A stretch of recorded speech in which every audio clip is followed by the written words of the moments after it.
this is Dr. Do again. This video is outside of medicine. Continue to read the Iliad by Homer. I'm going to continue to read. Inspired by the signs and their own raw power, all pitched in to smash the Achaeans' massive wall. They tore at the tower's outworks, pulled at battlements, heaving, trying to pry loose with levers of the buttress stake. Achaeans first drove in the earth to shore the rampart up. They struggled to root this out, hoping to break down the Achaeans' wall itself, but not yet did the Argives give way to assault. No, they stopped the breaches up with oxide shields, and down from the breastwork heights. They hurled rocks at the enemy coming on beneath the wall. And the two Aeneas ranged all points of rampart, calling out commands to spare their comrades' fury. Now, cheering a soldier on, tongue lashing the next, if they marked a straggler hanging back from the battle. Friends, you in the highest ranks of Argives, you in the midst, and you in rank and file, we cannot all be equal in battle, ever. But now the battle lies before us all. Come, see for ourselves, look straight down. Now let no fighter be turned back to the ships, not with his captain's orders ringing in his ears. Keep pressing forward, shouting each other on. If only Olympian Zeus, the Lord of Lightning, grants us strength to repel this Trojan charge, then carve a passage through the Troy's high walls.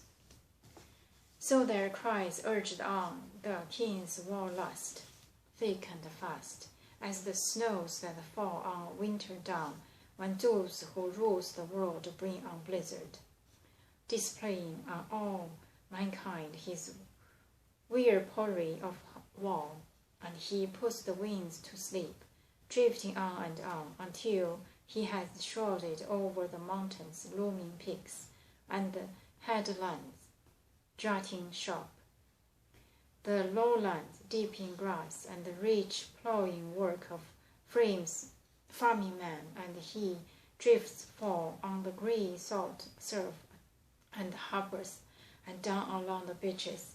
The only breakers beating against the drifts can hold them off, but all else on the earth they cover over.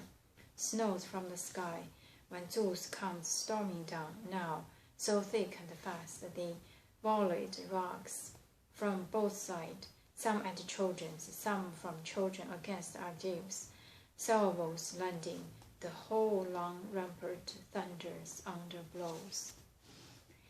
But not even now would Trojans and Prince Hector have burst apart the rampart's gates and huge bar if Zeus, the master strategist, had not driven his own son Sarpedon straight at the Argive, strong as the lion reading crook-horned cattle.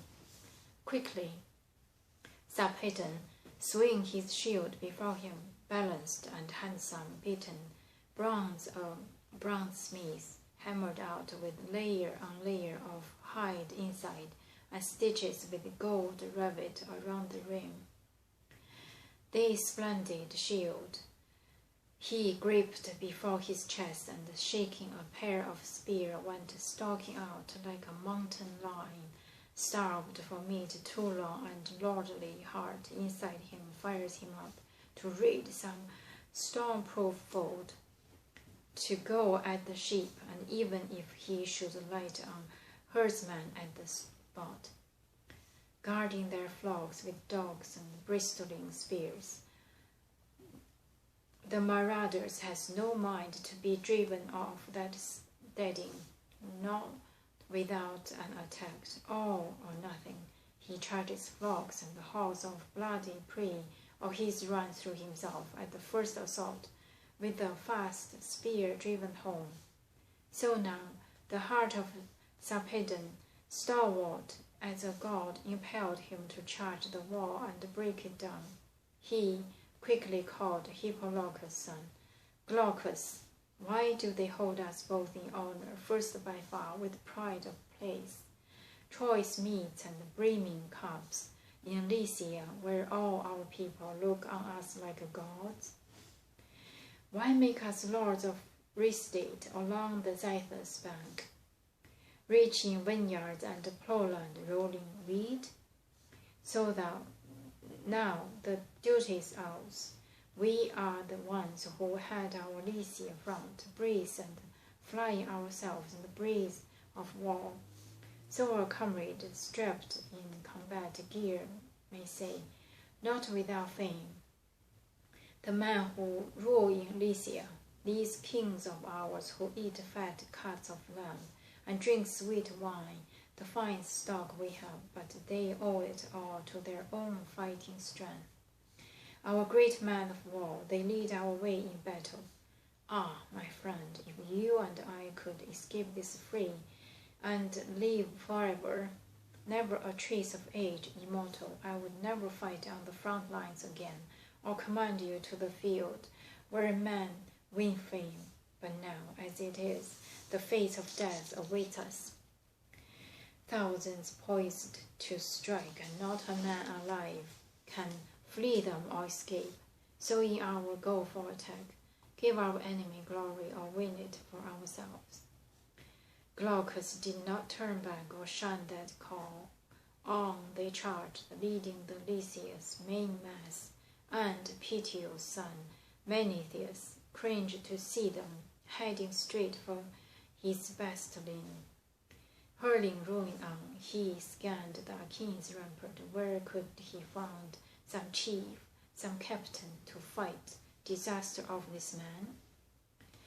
He spotted the great and little Ajax, glutton for battle, flanking Teucer fresh from his shelter, side by side. But Menethus could not reach them with a shout. The din was deafening, war cries hitting the skies, spears battering shields and helmets, horsehair crests, and huge gates all bolted shut. But against them the Trojans tensed and behaved, trying to smash them down and force a passage through at once. Menethus sped a herald to Ajax. Run for it, quick one, call great Ajax here. Both of them, better yet, that's best of all. Headlong ruins massing against us quickly.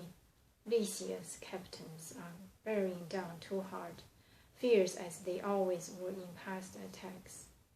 But if fighting's flaring up in their own sector, at least let the rugged giant Ajax come along. The Teucer, the master, Archer at his side. A brisk command, and the runner snaps it to it. He dashed along the wall of Argive, man at arms, till he reached the two Aeneas, stopped and shouted, Ajax, Ajax, chief of the Argive, armed in bronze, the favored son of Pythios, dear to immortals, needs you at his strong point. Hurry, come, just for a moment. Meet the crisis there. I'm going to stop here to then continue next time. Thank you for watching.